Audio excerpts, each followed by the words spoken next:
심리학자인 레오 버스카글리아라고 하는 교수님이 계시는데 그분의 어릴 적 이야기입니다. 어린 시절에 아버지가 크게 사업을 하시다가 회사가 부도가 나고 파산을 하고 말았습니다. 자, 그런데 그날 저녁에 이 교수님의 어머님이 자신이 가지고 있는 목걸이 그리고 보석 이런 것들을 다 갖다 팔아가지고 저녁에 오직 가족들만을 위한 만찬을 준비를 했습니다. 근데 이 일을 두고서 이 가정의 속사정을 잘 알고 있는 많은 사람들이 이 어머니를 비난하는 거예요. 아니, 이제 회사가 부도가 나고 이제 길거리에 나앉게 생겼는데 이제부터는 정말 먹고 사는 일이 빠듯할 텐데 한 푼이라도 아껴야지 될 때에 무슨 지금 이 마당에 가족을 위한 잔치를 벌이냐, 그리고 비난을 한 거예요. 근데 그 얘기를 듣고 어머니가 이렇게 얘기를 했답니다. 그날 저녁이야말로 우리 가족에게는 다른 어떤 때보다도 기쁨이 필요했던 저녁이었습니다.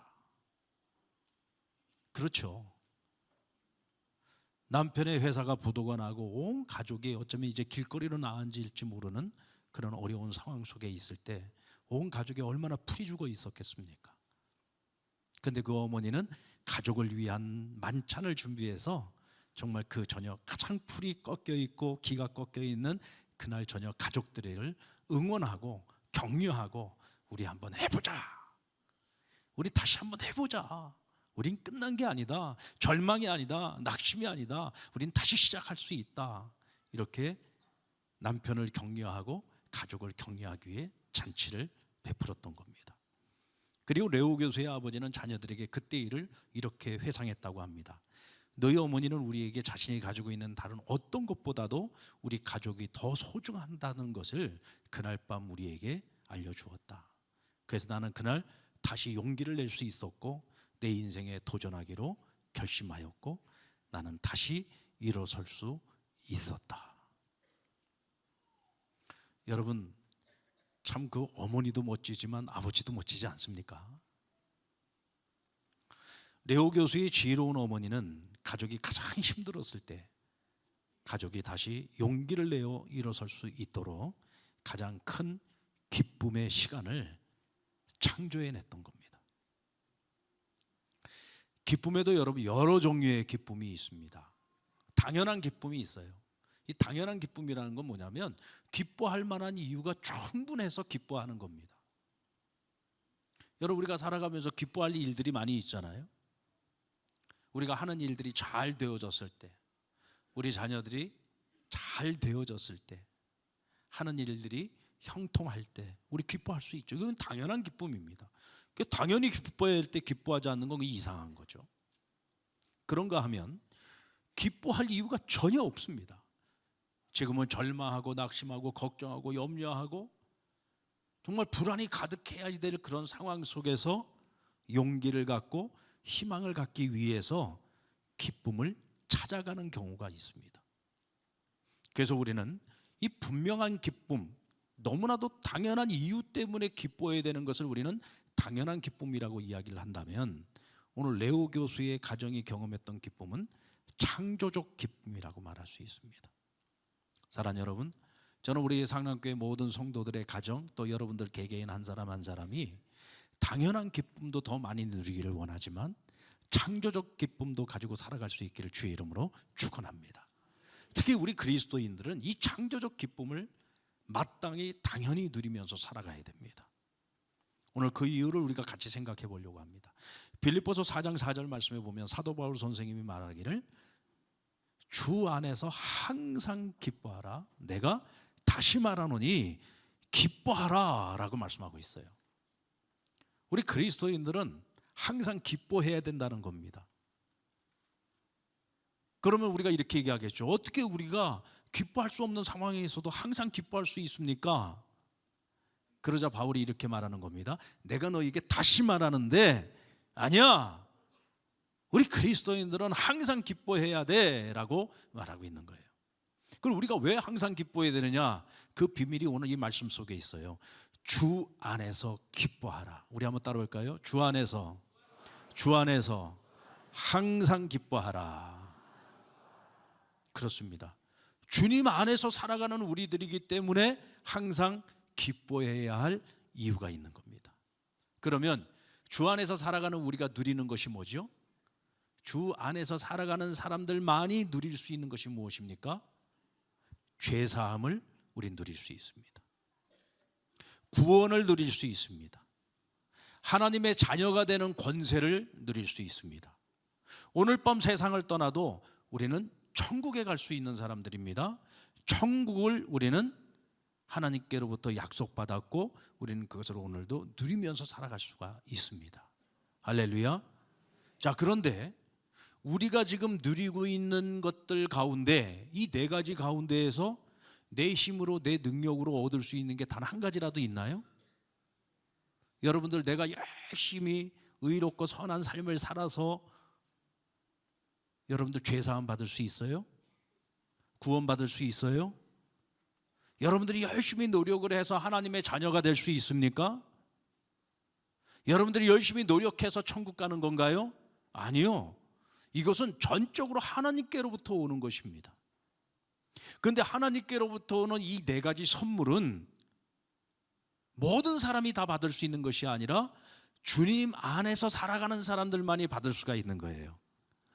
예수님을 나의 구주로 믿고 예수님을 내 인생의 주인으로 모시고 예수님의 말씀을 따라서 살아가고 있는 사람들만이 하나님이 주시는 이 절대 축복을 누리면서 살아갈 수 있는 겁니다.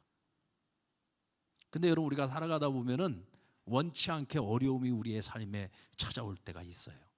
우리에게서 기쁨을 빼앗아 갈 만한 일들이 생길 때가 있습니다. 그럼에도 불구하고 하나님이 우리에게 허락하신 이 절대 축복을 누리면서 살아가는 우리 그리스도인들은요, 하나님이 주신 이 절대 기쁨을 절대로 잃어버려서는 안 됩니다. 내가 지금 어떤 어려움들 때문에 이전보다 내가 조금 더 가난해질 수도 있어요. 내게 찾아온 어떤 어려움 때문에 내 육신에 질병이 찾아오고 내 육체가 연약해질 수도 있습니다. 또 내 가정에 어려움이 찾아올 수도 있고 우리 자녀들에게 어려움이 찾아올 수도 있습니다. 그럼에도 불구하고 우리가 기쁨을 잃지 말아야 될 이유는 오직 그리스도인만이 누릴 수 있는, 오직 주님 안에서만 누릴 수 있는 절대 기쁨을 우리는 가지고 있기 때문입니다. 하나님께서 우리에게 이 절대 기쁨을 주시려고 어떤 일을 하셨죠? 하나밖에 없는 독생자이신 예수님을 희생시키셨어요. 십자가에 달려 죽으실 때에 하나님께서는 우리를 구원하시기 위하여 자신의 독자이신 예수님이 처절하게 죽어가는 모습을 그냥 못 본 채 하셔야만 했어요. 왜? 우리를 구원하시기 위해서. 그만큼 하나님께서 우리를 사랑하셨다는 거예요. 죄사함과 구원과 하나님의 자녀가 되는 권세와 하나님의 나라 천국을 우리에게 주시기 위해서 자신의 독생자를 희생시키면서까지 우리에게 이 절대 축복을, 이 절대 기쁨을 주셨단 말이에요. 그렇다면 하나님 아버지께서 우리에게 무엇을 아끼시겠습니까? 자신의 독생자도 희생시키신 하나님께서 우리에게 무엇을 아끼시겠어요? 그러니까 우리에게 찾아와 있는 어떤 어려움들은 영원한 어려움이 아니에요. 그건 지나가는 바람과 같은 것들입니다. 그런데 그것 때문에 하나님이 주신 절대 기쁨을 우린 절대로 잃어버려서는 안 되는 거예요. 그래서 우리는 어려움이 찾아왔을 때 날 구원해 주신 하나님을 바라봐야 되는 거예요.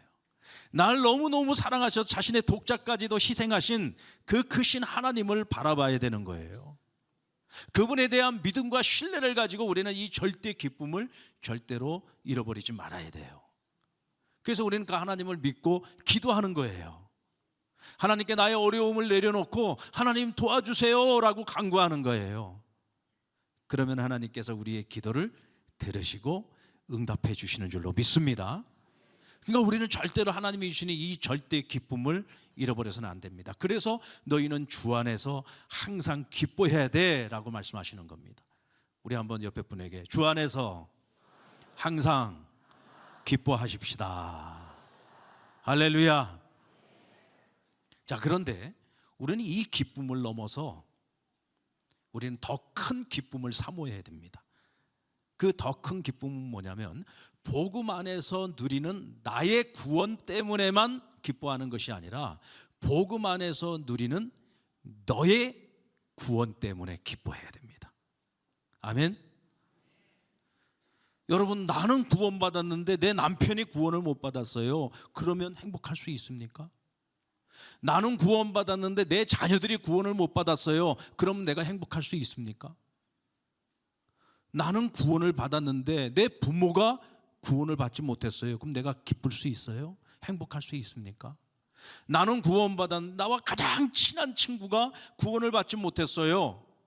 그러면 내가 행복할 수 있습니까?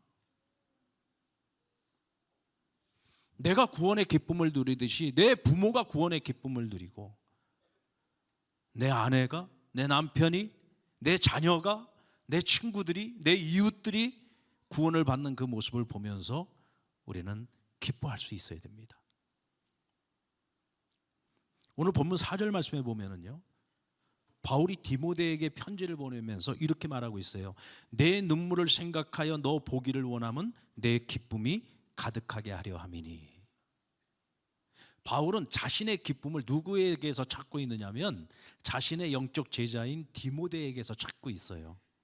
그러니까 바울은 디모데를 생각할 때마다 억지로가 아니라 자기 마음에서부터 우러나오는 기쁨이 있었어요. 디모데를 생각하면 항상 기쁜 거예요. 디모데는 바울이 2차 선교 여행 때 루스드라라고 하는 도시에 가서 복음을 전하다가 그의 외조모인 로이스와 어머니 유니게 그리고 디모데에게 복음을 전해서 이 가족이 온전히 다 구원을 얻게 되었습니다. 그래서 바울이 복음 전해서 구원을 얻은 많은 가정들이 있는데 그 중에서도 특별히 이 디모데의 가정은 바울에게 큰 기쁨을 주었던 가정인 것 같아요. 그래서 바울이 2차 선교 여행 내내 이 디모데를 자기의 제자로 삼아서 함께 선교 여행을 다닙니다. 그러면서 그를 영적으로 훈련을 시켰어요. 그리고 바울이 가장 큰 부흥을 경험했던 에베소라고 하는 지역에 에베소 교회가 있었는데 나중에는 바울 자기 자신을 대신해서 디모데를 이곳에 목사로, 담임 목사로 파견을 해가지고 그곳에서 목회를 하도록 했습니다. 지금 에베소 교회에서 담임 목회를 하고 있는 디모데에게 바울이 오늘 본문에 이 편지를 지금 쓰고 있는 거예요. 그러면서 말하기를 디모데야, 난 너를 생각하면 너무 기뻐. 나는 지금 너를 만날 걸 생각하니까 지금 너무 기뻐 라고 지금 편지를 쓰고 있는 것입니다. 디모데는 바울이 복음의 씨앗을 뿌린 너무나 귀한 열매였습니다. 그냥 예수 믿고 구원만 받은 것이 아니라 그는 하나님의 일꾼이 되었고 목회자가 되어서 한 교회를 담임하고 뿐만 아니라 그 지역 전체에 선한 영향력을 미치는 하나님의 큰 일꾼이 된 겁니다. 내가 뿌린 복음의 씨앗에 너무 귀한 열매이기 때문에 바울은 그 기쁨을 감출 수가 없었던 거예요. 여러분에게도 그런 기쁨이 있습니까? 가끔 저희 교회에 오래전에 우리 교회에서 열심히 일꾼으로 열심히 교회를 섬기다가 뭐 서울로 이사를 가거나 또 타 지역으로 이사를 가게 돼서 교회를 떠날 수밖에 없었던 성도님들이 계세요. 근데 그분들이 무슨 특별한 날이 있거나 어떤 기회를 만들어서 우리 상남교회에 오래간만에 우리 상남교회에 방문을 하는 경우가 있습니다. 이제 그럴 때는 제가 이제 같이 만나서 같이 얘기를 나누게 되는데 그분들이 이런 얘기를 할 때가 있어요. 아, 목사님, 그 아무개 집사 있잖아요. 제가 세댁 시절에 전도해가지고 우리 교회 나왔던 사람인데 정말 우리 교회 데리고 오기까지 진짜 힘들었거든요. 그런데 내가 지금 세월이 많이 지나고 와서 보니까 그분이 우리 상남교회 아주 그냥 귀한 일꾼이 돼가지고 또 구역장도 하고 있고 열심히 교회를 섬기고 있더라는 거예요.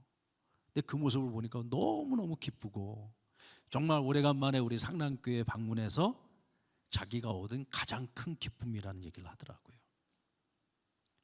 세댁 시절에 복음의 씨앗을 뿌려서 한 영혼을 구원했는데 이분이 그냥 구원받은 한 영혼으로 끝나는 것이 아니라 하나님의 일꾼이 되어서 열심히 교회에서 이곳저곳에서 섬기고 있는 그 모습을 보니까 너무 큰 기쁨이 있다는 거죠. 이게 바로 여러분, 나의 구원으로 인하여 얻는 기쁨일 뿐만 아니라 너로 인하여 얻는 구원의 기쁨이에요. 아멘입니까? 저는 우리 성도님들에게 이런 기쁨이 차고 넘쳤으면 좋겠습니다.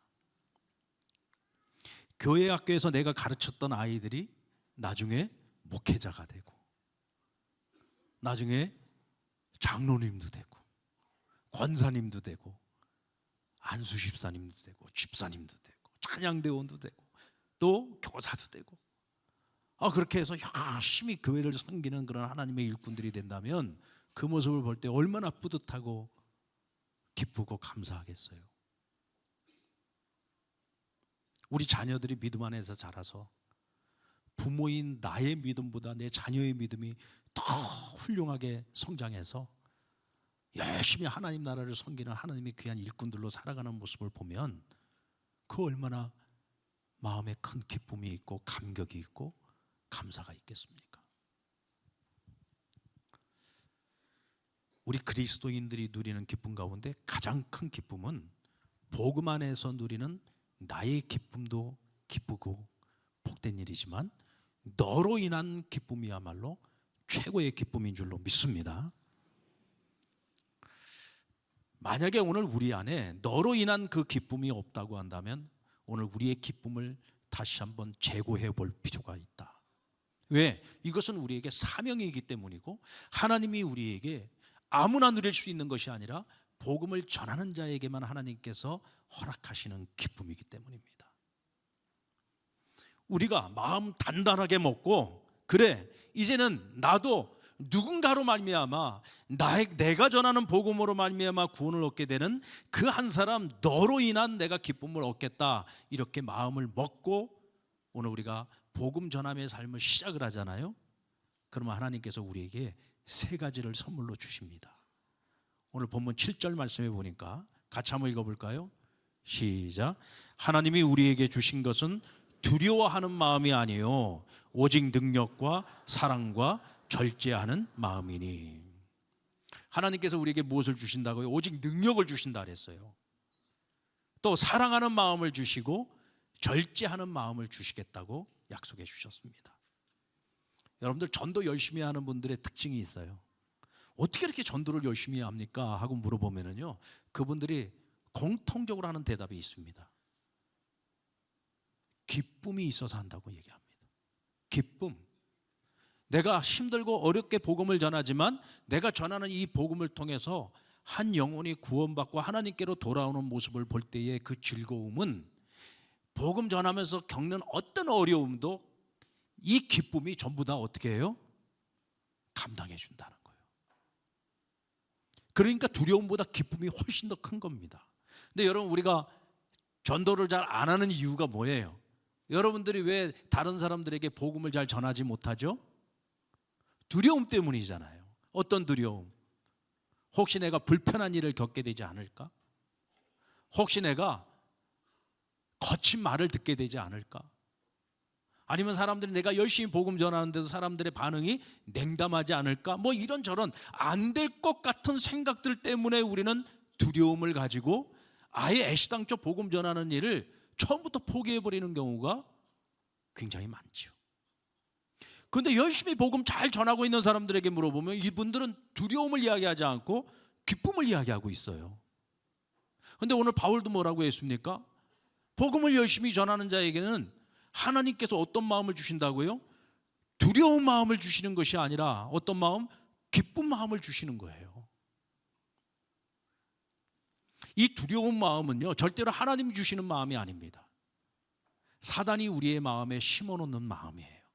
그래서 우리는 그 두려움에 발목이 잡혀서 누군가에게 단 한 번도 복음을 전하지 못한 채 그냥 부끄러운 그리스도인으로 오늘 여기까지 우리가 살아왔을런지도 모릅니다.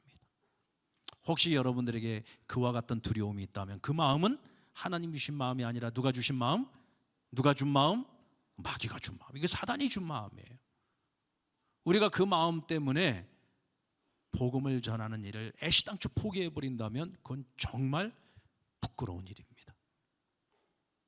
우리가 마음 먹고 복음을 전하는 그 순간 하나님 우리에게 무엇을 주신다? 능력을 주시겠다고 했어요.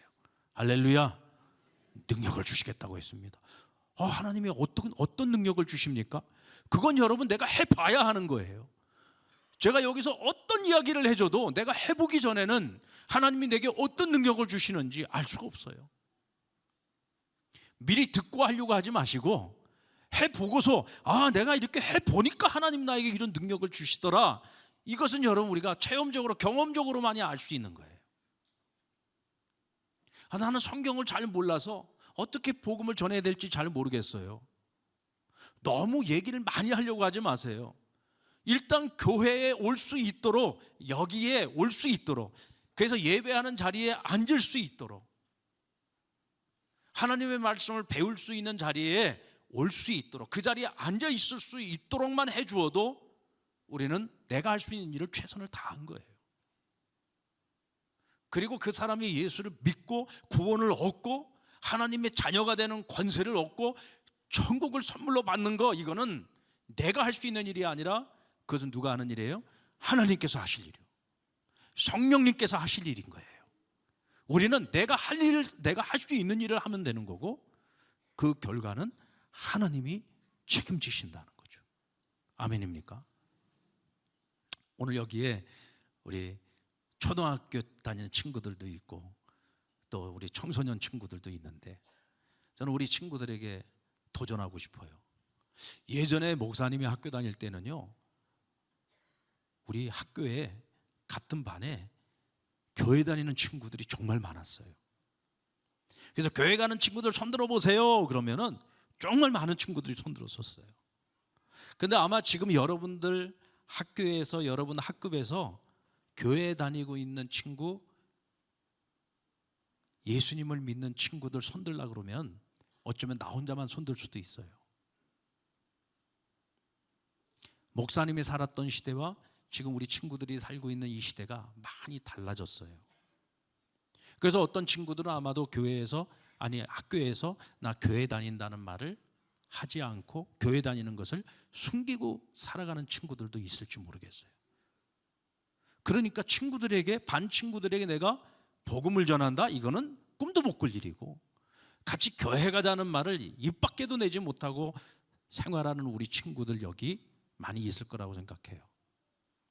하지만 우리 친구들 용기를 내서 우리 반 친구들에게 나와 함께 교회 가자고, 교회 가면 너무 좋다고, 교회 가면 너무 재미있다고 친구들에게 교회 가자고 전도해 보세요. 그러면 오늘 하나님께서 약속하신 것처럼 우리 친구들에게 능력을 주세요. 능력을 주세요. 왜 아멘 안 해요? 하나님께서 능력을 주세요. 우리 친구들 공부 잘하고 싶죠? 열심히 공부도 해야 되지만 하나님이 우리 친구들이 공부 잘하는 은혜도 주셔야지 돼. 우리 친구들이 공부도 잘하고 또 친구들에게 인정받고 리더십도 인정받고 친구들에게 칭찬받는 친구가 되어야 내가 교회 가자고 하면 친구들이 따라오죠. 그러니까 하나님께서 우리 친구들이 반 안에서 다른 친구들에게 좋은 영향력을 끼칠 수 있는 사람이 될 수 있도록 능력을 주신다니까요. 칭찬 듣는 사람이 되도록 만드세요. 다른 친구들이 함께하고 싶은 친구가 되도록 여러분들에게 하나님이 능력을 주시는 거예요. 그 여러분들이 친구들에게 복음을 전하고 함께 교회 가자고 권면할 때 우리 친구들을 사랑하는 마음이 더 갖게 돼요. 또 절제할 수 있게 돼요. 이 얘기는 무슨 얘기냐면 다른 친구들에게 칭찬 들을 만한 사람으로 여러분들이 성장하게 되는 거예요. 그래서 나중에 언젠가는 보면은 나는 그냥 열심히 친구들에게 우리 교회 가자고 열심히 전도만 했을 뿐인데 내가 성장해 있고 내가 성숙해 가고 있는 것을 발견하게 돼요. 목사님도요, 우리 부모님이 교회를 먼저 다녀서 제가 어렸을 때부터 모태신앙이 아니에요. 저는 초등학교 1학년 때 같은 반 친구였던 쌍둥이 친구가 있었는데 이 친구들이 어렸을 때부터 교회를 열심히 다녔어요. 그래서 이 친구들이 저에게 야 창교야 우리 교회 한번 가자, 우리 교회 한번 가자. 그래가지고 친구 따라 교회를 가서 우리 가정에 믿음의 역사가 시작이 된 거예요. 아무것도 모르고 그냥 친구가 가자 그러니까 따라갔을 뿐이에요. 근데 교회 가서 예배 드리고 하나님 말씀 들으면서 내 안에 믿음이 들어오기 시작했고, 그래서 제가 교회를 나가니까 저희 어머니도 교회를 나가고 저희 누나들도 다 같이 교회를 나가게 되고 나중에는 아버지도 교회를 나가게 되고, 그래서 온 집안이 다 예수 믿게 되고 온 가문이 예수를 믿는 복이 임한 거예요. 만약에 그때 제 친구가 저에게 같이 교회 가자 이 말을 안 해줬으면 저는 어쩌면 지금도 세상 속에서 하나님 모르고 살아갈 수 있어요. 근데 정말 코 흘리게 친구, 초등학교 1학년 때 그 친구가 교회 가자고 저를 끌어줘서 오늘 제가 된 거예요. 그런데 그 친구 중에 한 명은 목사님이 됐어요. 그리고 그 친구 손길에 이끌려서 함께 교회를 갔던 저도 목사님이 됐어요. 할렐루야. 하늘의 상급은요 어른들만 받는 게 아니에요. 하늘의 상급은 나이와 상관이 없어요.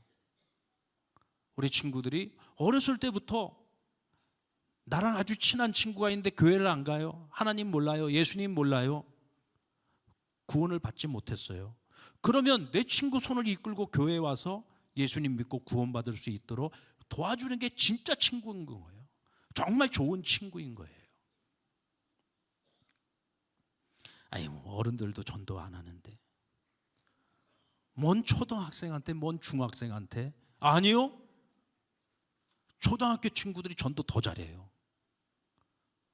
중학교 고등학교 친구들이요 전도 더 잘해요.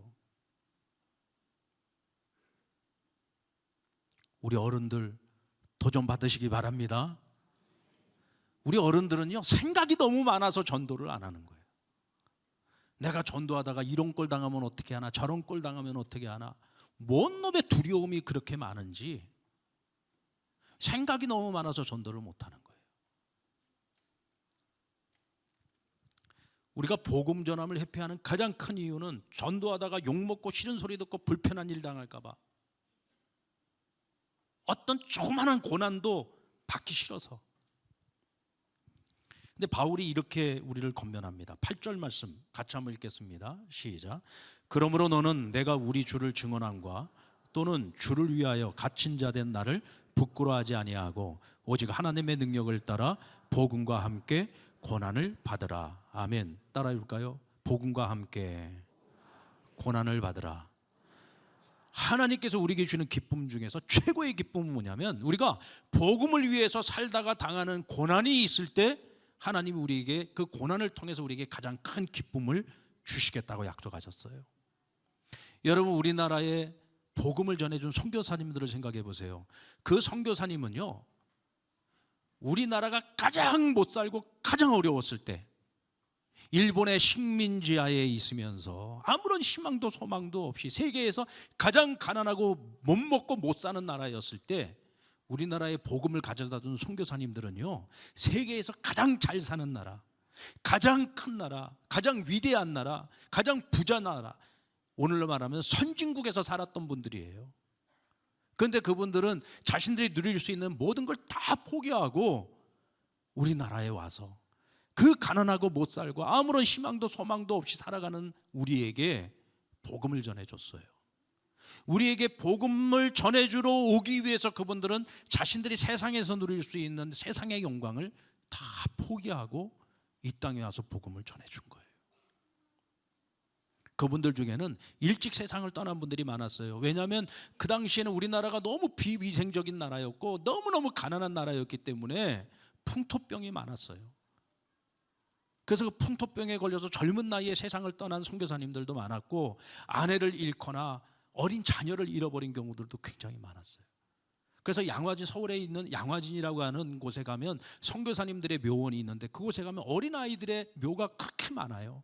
그게 다 선교사님의 자녀들이 일찍 풍토병으로 세상을 떠나서 그렇게 된 거예요. 근데 그분들이 그런 희생을 감수하면서까지 이 나라에 와서 복음을 열심히 전해준 이유는 뭘까? 바로 너로 인한 기쁨을 얻기 위한 거예요. 그리고 우리가 복음을 전할 때 많은 고난이 있겠지만 그 고난을 통해서 하나님이 우리에게 주시는 그 기쁨을 얻기 위해 이 땅에 와서 복음을 전해준 거예요. 이번에 저희 교회에서 호주에서 우리나라로 보낸 마지막 선교사님이 계신데 이분은 한국 분이에요. 그런데 태어나기도 호주에서 태어났고 호주에서 평생 호주인으로 자라신 분인데 이분을 호주 교회에서 마지막 선교사로 우리 한국에 파송한 선교사님이 계시는데 양명득 선교사님이라는 분이에요. 근데 이분이 우리 한국에 와서 우리나라에 와서 복음을 전해준 호주인 선교사님들, 근데 이 호주 선교사님들은 어느 곳에 와서 복음을 전해 주셨느냐면 바로 우리가 살고 있는 이 경남 땅에 와서 복음을 전해 주셨어요. 그러니까 우리는 호주 교회가 보낸 선교사님들로부터 복음을 전해 들은 믿음의 사람들의 우리가 후손들인 거예요. 그래서 그 선교사님들에 관한 책을 이번에 그 양명득 선교사님이 여러 권의 책을 내셨는데 이번에 가장 최근에 책을 냈는데 이번에 그 책을 내는 것을 우리 상남교회와 함께 책을 내게 됐어요. 바로 이 책인데요.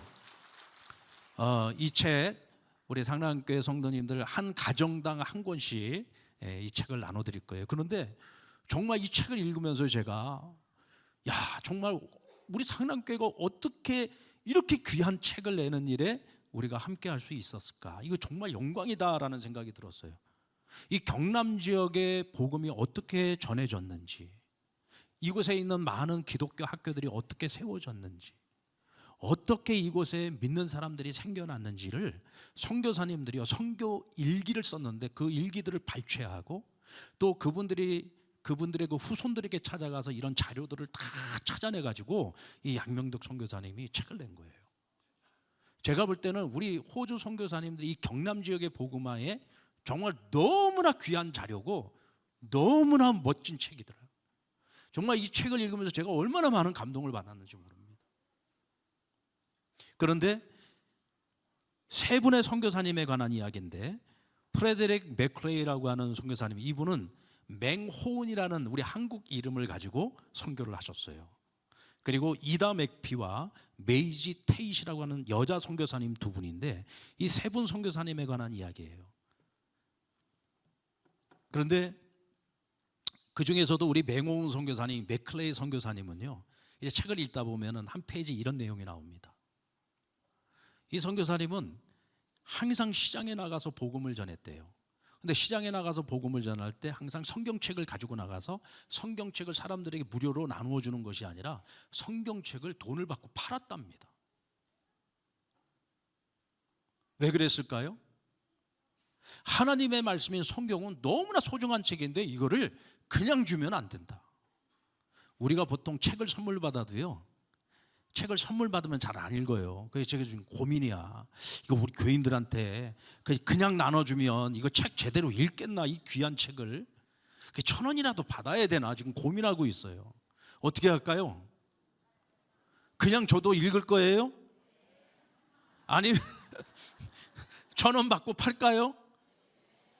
이래도 좋고 저래도 좋아요? 네, 그러면 그냥 줄게요. 그냥 저도 여러분들이 너무 귀한 책이니까 꼭 읽으셔야 돼요. 근데 하나님 말씀은 성경은요, 여러분들 가급적이면 선물하지 마세요. 성경은 내가 믿음 생활을 시작할 때 내가 서점에 가서요 제일 좋은 성경으로 내 돈 주고 사야 돼요. 왜? 이 말씀이 나를 살리는데 어떻게 이 선물을 거저받으려고 해요? 하나님이 구원은 나에게 거저로 주지만 구원의 말씀이 있는 성경책은 내가 내 돈 주고 사야 더 열심히 읽는 거예요. 그래서 이 선교사님은 시장에서 성경을 팔았대요. 그런데 누가 그 성경을 사겠나 싶은데 사람들이 성경을 많이 사갔어요. 그리고 항상 호주머니에는요 전도지를 늘 가지고 다녔대요.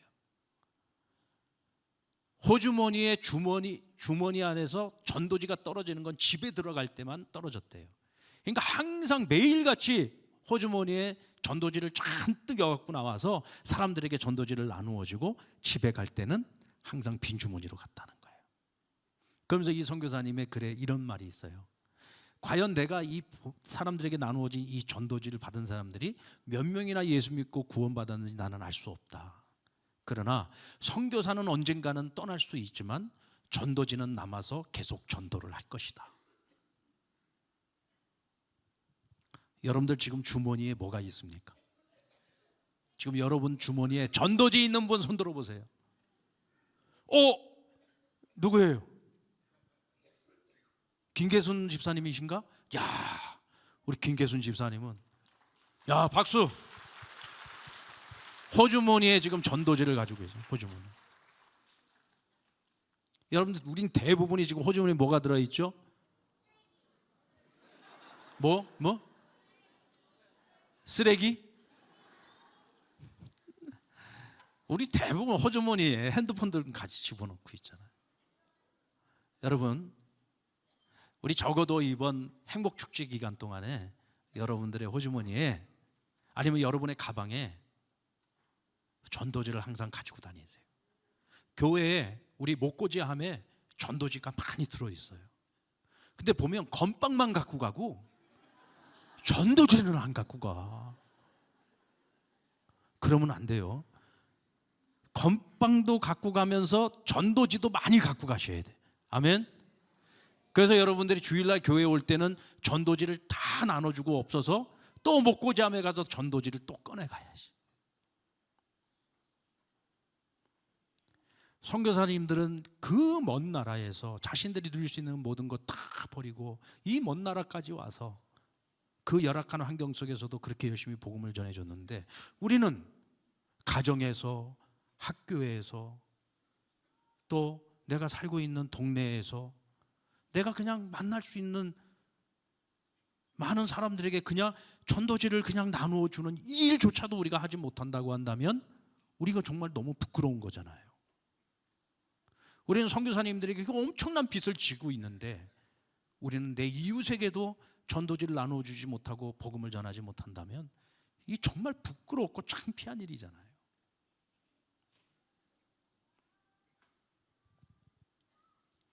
우리가 복음을 전하다가 고난을 당할 수 있어요.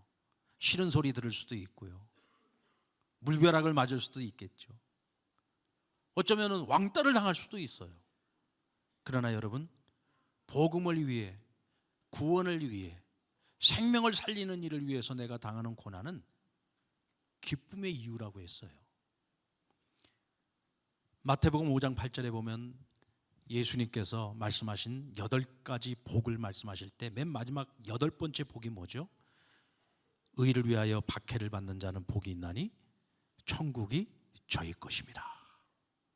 의를 위하여 핍박을 받는다는 것은 복음을 전함을 살아가다가 복음을 전하다가 우리가 당하는 고난을 말하는 거예요. 복음을 위해서 고난을 당한다면 그것은 우리에게 복된 일이고 그 결과는 천국이 너희의 것이다 라고 말씀해 주셨습니다. 사랑하는 성도 여러분, 오늘부터 시작되는 우리 행복축제는 복음 안에서 우리가 함께 누릴 수 있는 가장 큰 기쁨을 위해 온 성도가 함께 달려가는 이 축제의 기간입니다. 금년 한 해를 살아오면서 우리가 복음 안에서 누리는 이 기쁨을 아직까지도 누리지 못하고 있다면 이번에 너무 좋잖아요. 우리 행복축제는 우리 모든 성도들에게 기회를 주는 거예요. 우리 올 한 해를 살아오면서 복음 전하는 삶을 살지 못했다면 이제부터라도 남은 기간 동안이라도 우리가 함께 복음을 전해서 생명을 살리자고, 복음 안에서 누리는 나의 구원뿐만 아니라 너의 구원의 그 기쁨을 우리가 함께 누려보자고, 우리가 열심히 복음의 씨를 뿌리고 열매 맺는 그 기쁨을 우리가 함께 누려보자고 우리 모두에게 기회를 제공하는 것입니다.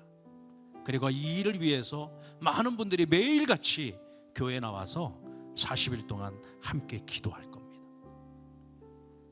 그리고 교회가 여러분들이 복음 전하는 일을 위해 최선을 다해서 지원해 드릴 거고 또 여러분들을 도와드릴 겁니다.